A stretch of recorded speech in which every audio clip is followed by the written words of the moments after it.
The prophet Joseph Smith was my third great-grandfather. Well, I'm the great-great-great-granddaughter of Hiram. Hiram is my fourth great-grandfather. I do know that he and Joseph were very close, but the entire family was very close. They were a very religious family. The atmosphere around at that time was known as the Second Great Awakening.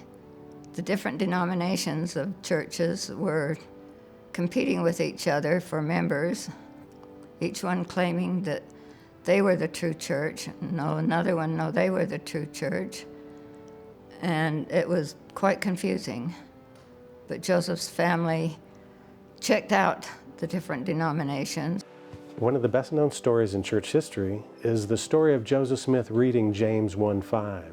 That would have been in his parents' Bible. In my hands, I have a Bible that belonged to Joseph Smith's older sister, Sophronia. She was 2 years older than the prophet Joseph. And it is fascinating to look and see the genealogies and what is written.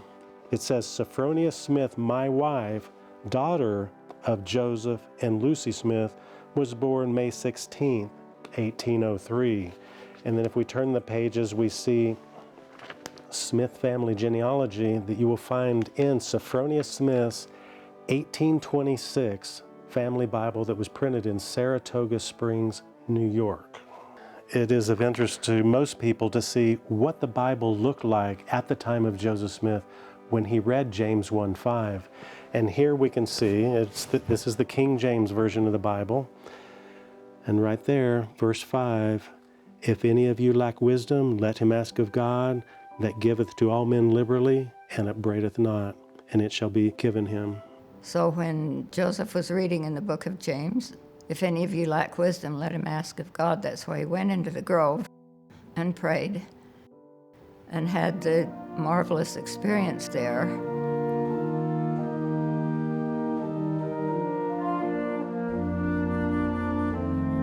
Joseph Smith and his family was instrumental in restoring the gospel, but the gospel's for everyone. So it really is part of all of our heritage. It's part of everybody. And so these artifacts are a good connection for myself and for anybody that is connected with the gospel, that helps them realize that we're all children of God and that we're all in this together. And our Heavenly Father loves us, and He's trying to teach us and show us the way of how to get back to Him. Joseph's father had a dream similar to the Tree of Life dream in the Book of Mormon. And his grandfather had been told that he would have a prophet in his descendancy. So they had that as background. There was the religious revolution kind of going on at the time, where churches were all vying with each other to get members to join their church, all claiming this was the right one and no, that one was the right one. And the family was checking out all of these things, seeking for the truth. Part of the family would join one church, part of the family would not join any of them because they couldn't find it.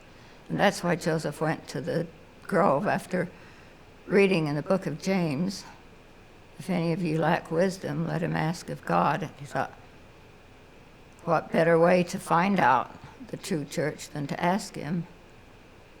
So when he came back and told the family of his experiences, they accepted it. Christ is the head of the church. He is running things. He's in charge. I've had too many experiences to doubt it. Hiram married Jerusha Barden, and they had several children.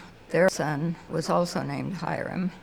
They had children that didn't live very long, but soon after the last one was born, Jerusha died. Childbirth was very difficult back then. They didn't have the care that they have now, and very often babies and mothers were dying. Jerusha died, and later Hiram married Mary Fielding. She was taking care of the family, and he married her, and then they had 2 children. But I come from the oldest son that Hiram and Jerusha had, Hiram Fisher Smith. His son was Hiram Gibbs Smith. His son was Eldred Gee Smith, and then me. The artifacts were handed down through John Smith, and then to Hiram Fisher, and then to Hiram Gibbs, and then finally to my grandfather, Eldred G. Smith. So it's been in the family for generations, ever since the original Smith family. These artifacts and the testimonies of others who have been there and witnessed these events, it's important to not just show the artifacts of Joseph Smith. It's important to show all the artifacts of all the people who lived in that era and bring that to light so that historians can bring and put a fuller picture together. That will even widen the history. And we realize that Joseph Smith did what he said he did and lived what he said he lived. And there was no deception. They had a strong work ethic. They also had the ethic of seeking the truth. They were honest people, and they wanted to know the truth in every aspect. The box that Hiram actually got from Alvin after he passed away, Joseph was told by Angel Moroni that he needed to get a box with a good lock on it before he got the plates. So finally, when he gets the plates, he's coming home and realizes he has no place to put them. So about 3 miles from home, he decides he needs to find a place to hide them till he can arrange for a box. He carves out a log.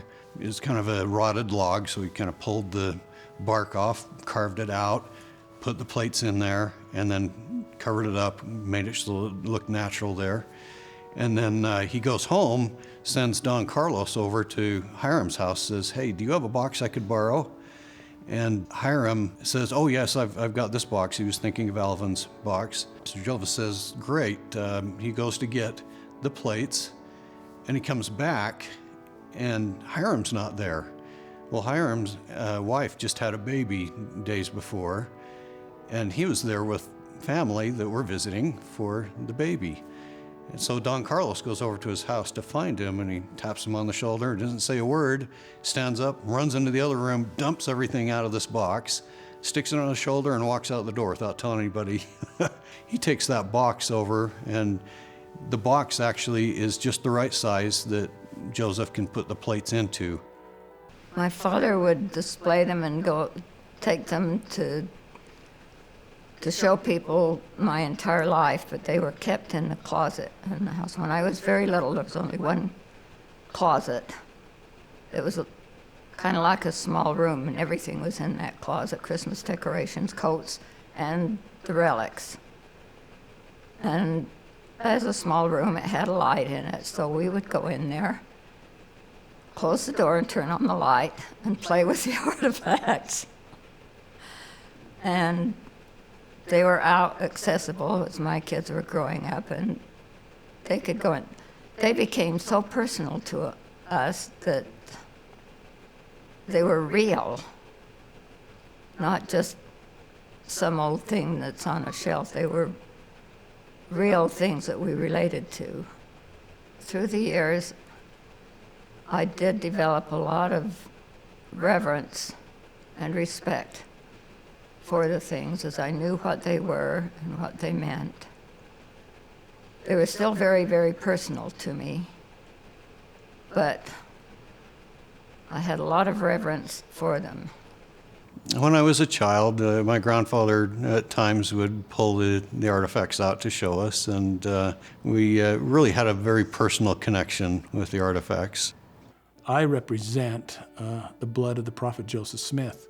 I am somebody tangible. People who come up and shake my hands are saying the prophet Joseph Smith is real. Whenever they see me, you cannot deny that Joseph Smith was real, because proof is standing in front of you. The artifacts is proof that events happened because it's there. My father actually traveled down in South America a number of times, and he went to a museum where he saw that they had these plates or sheets of gold that had inscriptions in them, and they were as thin as tissue paper. They've also discovered other very strong plates down in that region from similar time frame that show that they actually did do plates, and they were very good at metallurgy and inscription and the art of working with metal that would have been needed to be able to do that kind of thing in those days. It's interesting, in Joseph's time, nobody knew about those kinds of things, and yet now they're finding much evidence. My ancestors were first converted to the church very early on the first England mission in 1837. As I saw these early artifacts in my own family, I decided that I wanted to do this the rest of my life, tracking down these rare artifacts and treasures, each and every one of them having their own story. These stories bring history to life. The artifacts, especially having them there and seeing them, you realize they're real, and the people that used them are real. So it does give you a much better appreciation, a good physical connection with the past and what you were. And in turn, it also allows you to be able to take what you have there, and realizing who you are and where you came from, how to go ahead with the future and how to behave and carry on the work that was started by your ancestors. We'd like to share with you this beautiful acorn press. This is what was used in Grandin Book and area for over 30 years to be able to share how the Book of Mormon was printed. So first, here on our table, you can actually see all of the different plates that made up the 16 pages, the first 16 pages of the book. Up on my right side here are actually the plates after they've been printed onto the sheet. So they'll put a sheet behind this duckbill, it will go down on the plates, and then they're able to print it. So I want to share with you what that process is like, because I think it's a little bit more involved than we give most people credit for. This is one letter placed within these plates. You can see how tiny the lettering is, and you would take each letter and make a space and a punctuation mark. And when you're doing it, it's upside down and backwards. So you can imagine for yourself the difficulty of what this would be to do it. Well, let's talk about how much more difficult it was when Joseph Smith comes to E.B. Grandin, and he brings this manuscript. This is a replica of what the printer's manuscript looks like. And you can see for yourself the individual writing. You can see that it's one complete sentence. It goes from beginning to end without any punctuation, without any capitalization in most cases, but one continuing sentence. And so if you were that typesetter, now you have to become the editor as well. Imagine what it would take to not only have to get each particular page ready, but to make sure that it makes sense. So what they would do is they would actually take a page and put it across this printing press. They would print the whole 16 pages. Then they would take and turn that paper over, and they would turn it upside down, backwards, so they could print it again. When it was finished, they would cut that page in half, and I'm going to show you that that's what this is. This is what's called a signature. So it's the first 16 pages, front and back, because they've cut it in half. So if I laid it here, you can see how it would be 2 sheets. And then they will take the page and fold it until it makes the first 16 pages. They will repeat that procedure for 37 times to make the Book of Mormon.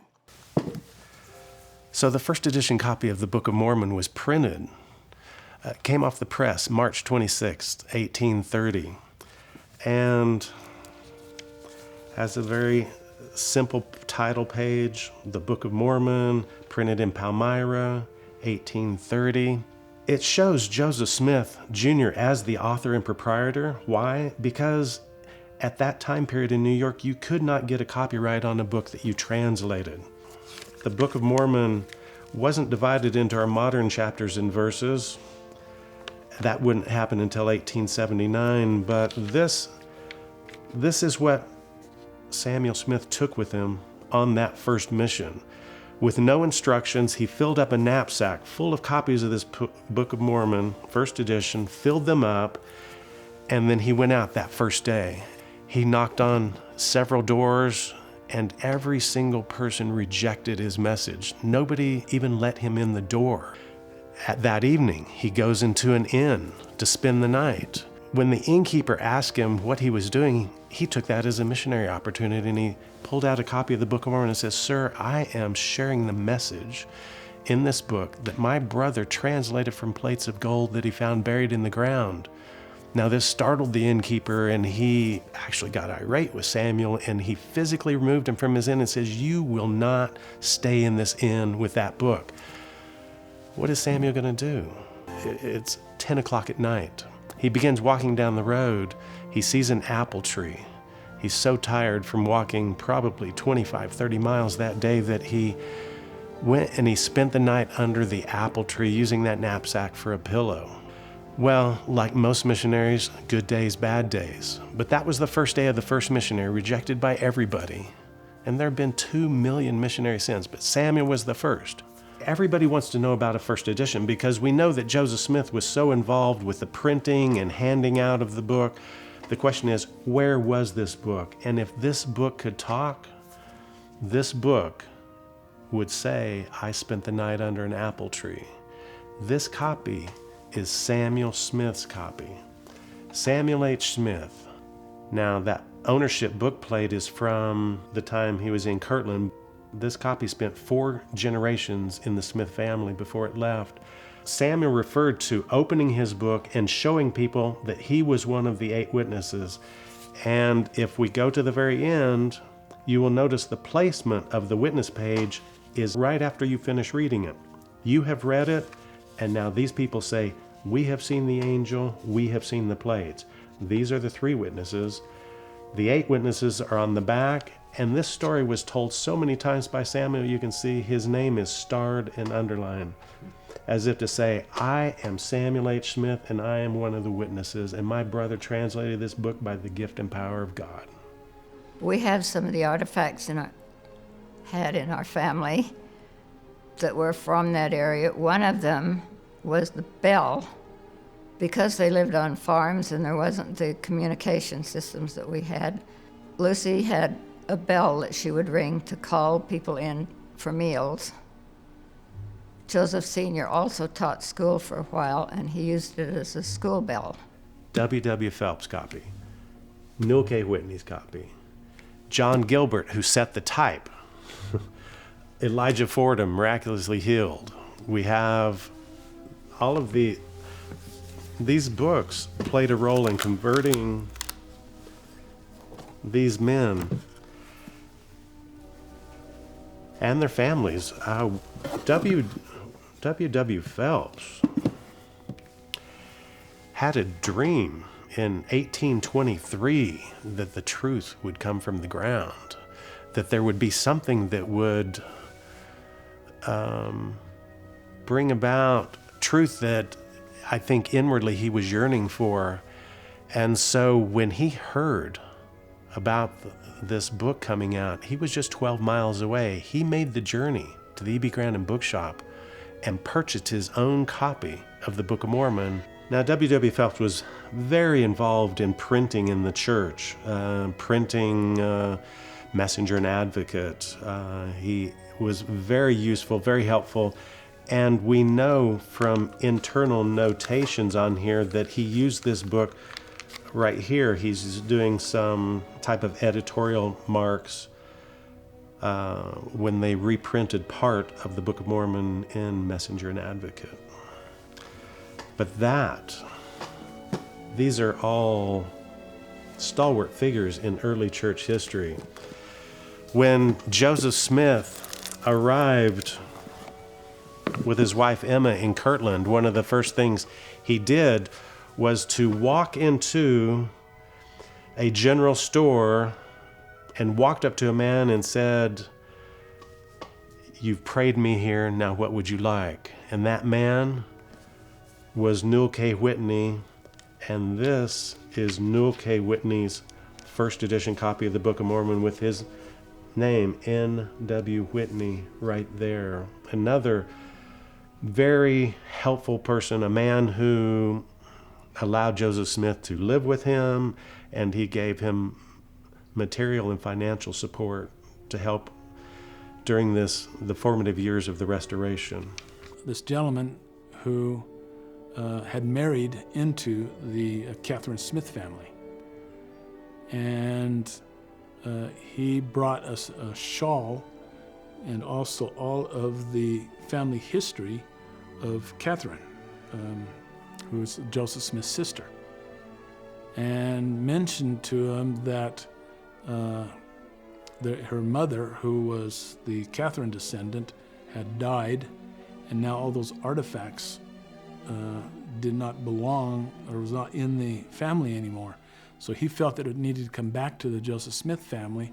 So he brought that and donated that to us so that we would have it. So in addition to that shawl was all the descendants of Catherine Smith. And it included the family histories and stories that were in that and pictures with that. So that was a huge valuable treasure, particularly to have a shawl that Mother Smith, we know, had around her shoulders to help keep her warm. The shawl that came with this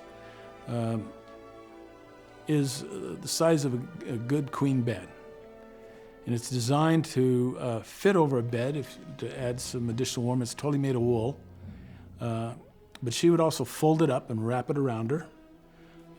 She would also fold it in a different way, that when she's sitting in the rocking chair that Hiram made for her, she would put it on her shoulders and drape it across her legs, probably even put her feet on her footstool.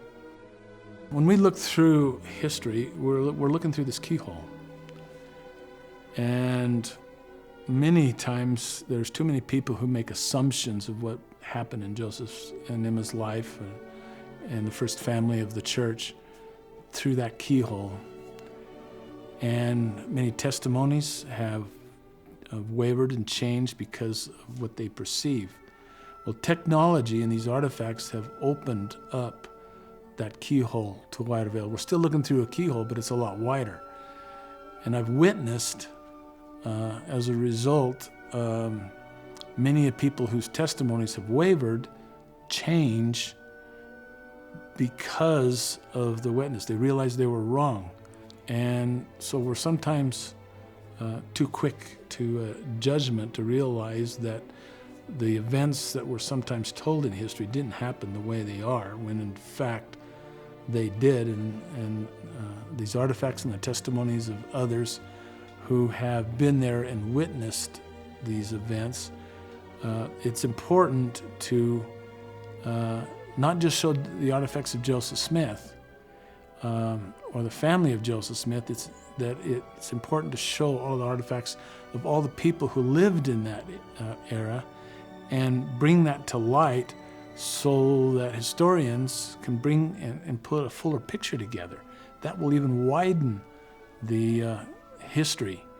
And we realize that Joseph Smith did what he said he did and lived what he said he lived.